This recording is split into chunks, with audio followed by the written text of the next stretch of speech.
My girlfriend announced, "I'm moving in with my ex to co-parent better. You'll understand someday." I said, "Absolutely." Then I helped her pack and drove her there myself. What I left in their mailbox made her ex kick her out within 48 hours. I, 36 male, was with Jessica, 33, for 2 years. She had a 6-year-old daughter, Emma, from her previous relationship with Nate, 35. I loved that kid like she was my own. Tea parties, bedtime stories, the whole deal. 3 weeks ago, Jessica sat me down for a talk. "I've been thinking about Emma's well-being," she started. "Nate and I have decided it would be better for her if we lived together, for co-parenting." I stared at her. "You're joking." "I knew you'd react like this. It's not about us, it's about Emma. She needs both parents under one roof." "Jessica, we live together. Emma has her own room here. I've been helping raise her for 2 years. She rolled her eyes. "You're not her real father, Greg. This is what's best for her. You'll understand when you have kids of your own someday." The condescension. The dismissal of 2 years of 6 a.m. Saturday cartoons, homework help, and "Greg, can you check for monsters?" The absolute audacity. "So you're moving in with your ex. For Emma, it's temporary, just until she's more stable."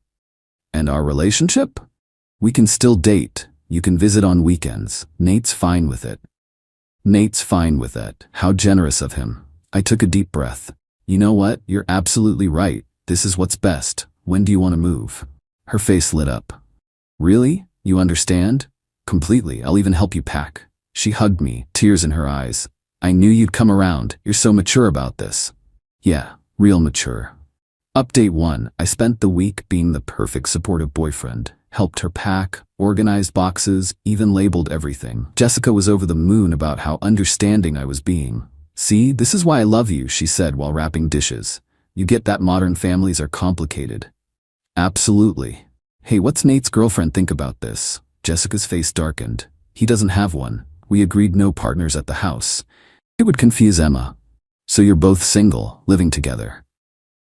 "Co-parenting. It's different." "Right, and I can't visit? Not overnight. And maybe not for the first month. Emma needs to adjust." The delusion was incredible. But I kept smiling, kept packing. Moving day arrived. I rented a U-Haul with my own money because I'm just that supportive. Loaded everything up while Nate supervised from his doorway, smirking like he'd won something. "Thanks for understanding, bro," he said. "Takes a real man to put a child's needs first."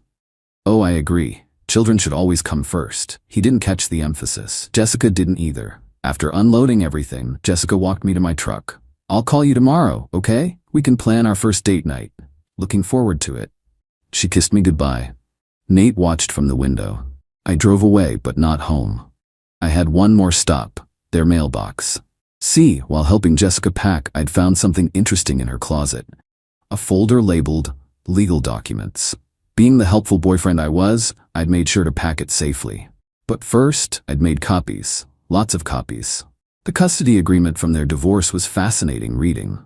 Specifically the part about cohabitation with romantic partners affecting child support payments, and the financial disclosure forms showing Nate owed $18,000 in back support.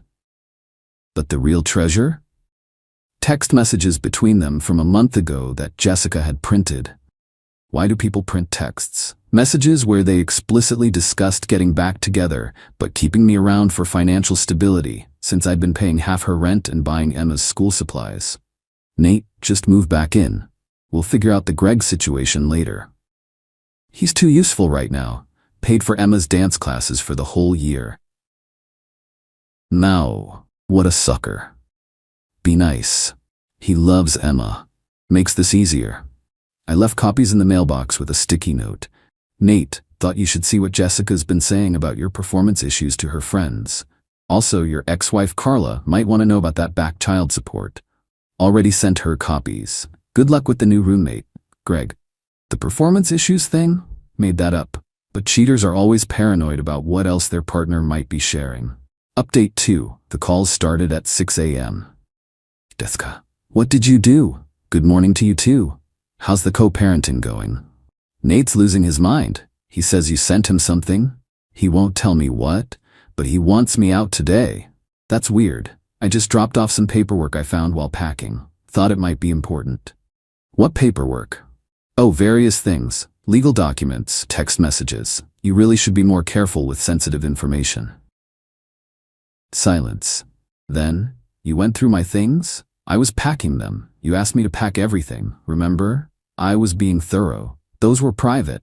Were they? Because Nate seems pretty interested in them now. She hung up, called back 10 minutes later, crying. He's threatening to take me to court, says I violated the custody agreement. By moving in with him? By planning to keep dating you while living with him. Apparently, that counts as cohabitation with a romantic partner. Oh no. Who could have known? You did. You knew, and you did this on purpose. I did what?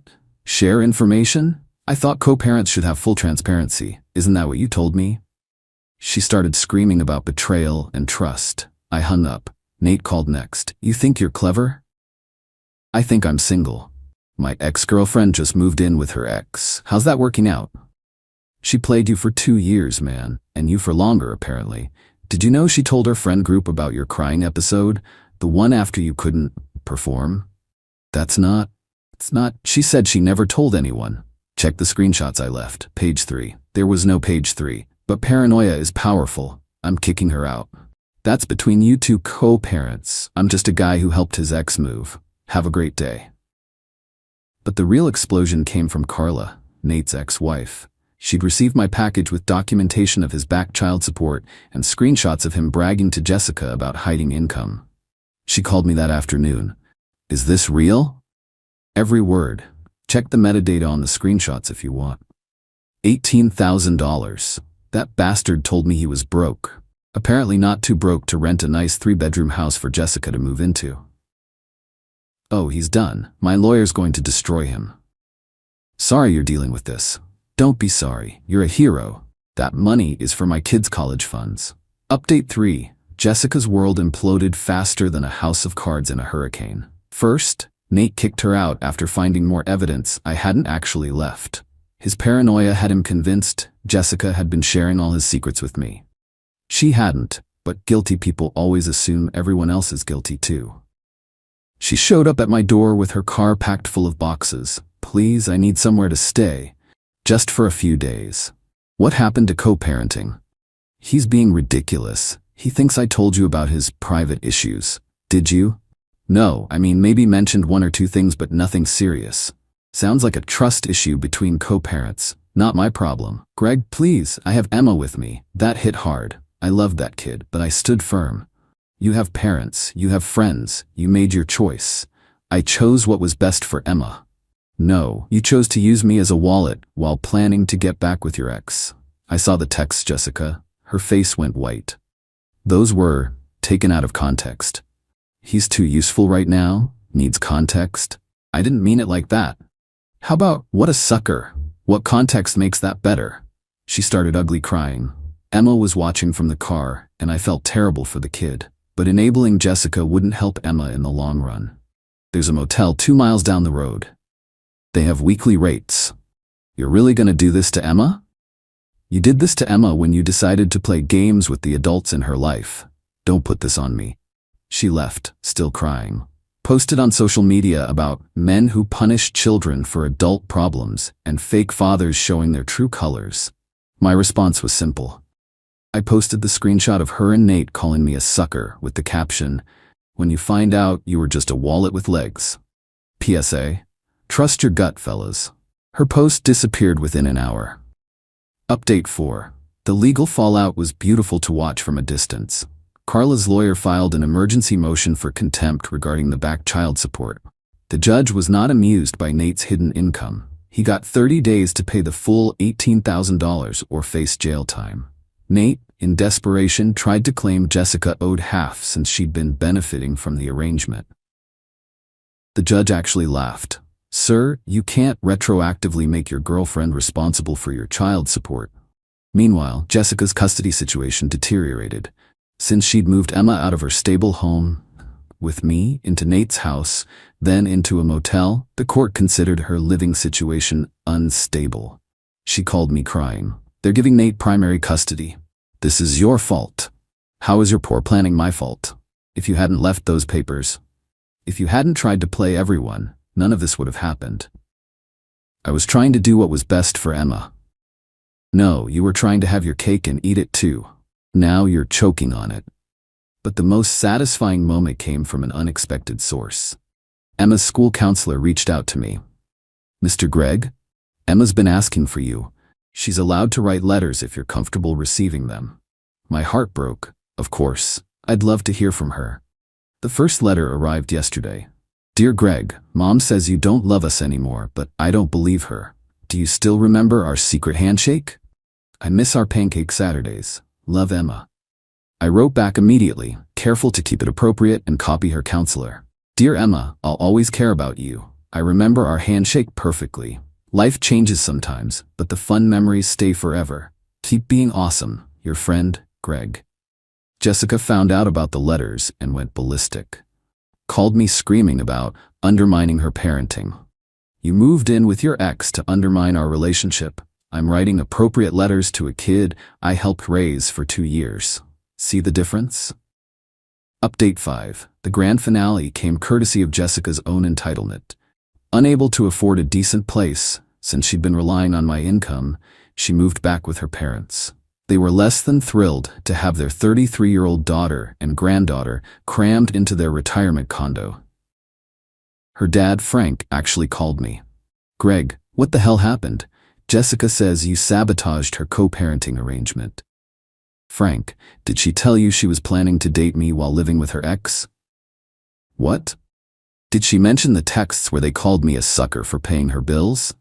She said those were jokes. Did she mention that she told me I'd never be Emma's real father after I'd been raising her for 2 years? Long pause. No, she didn't mention that.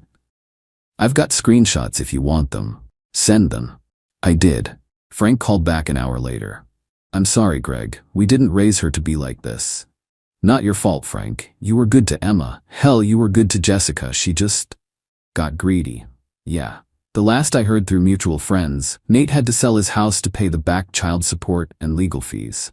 He got supervised visitation only after the court found out about the hidden income. Jessica got Emma back, but has to live with her parents indefinitely.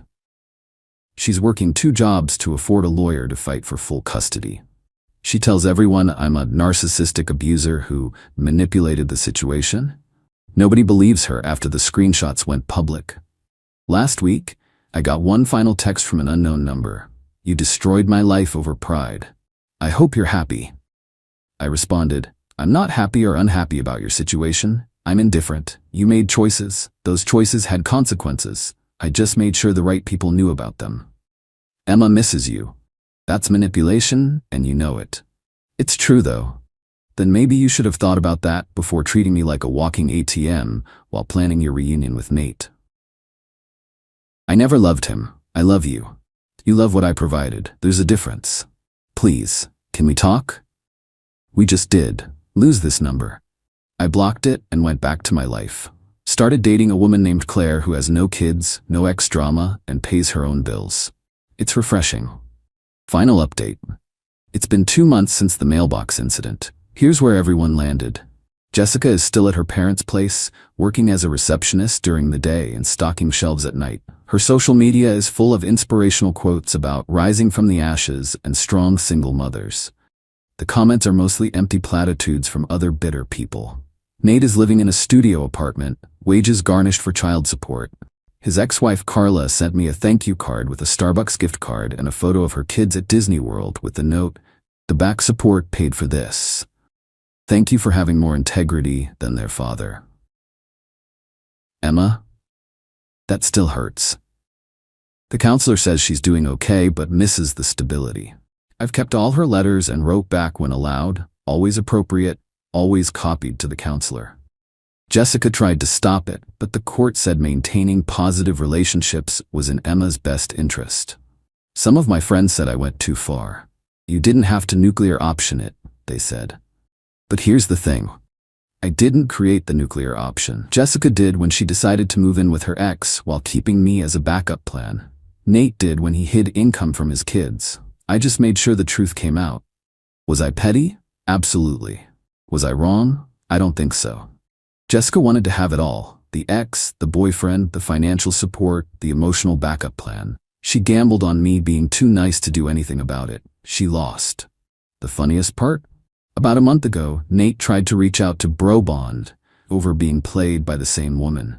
She used us both, man. We should get a beer and compare notes. Nate, you called me a sucker. You were actively planning to use me with her. We're not bras. We're not anything.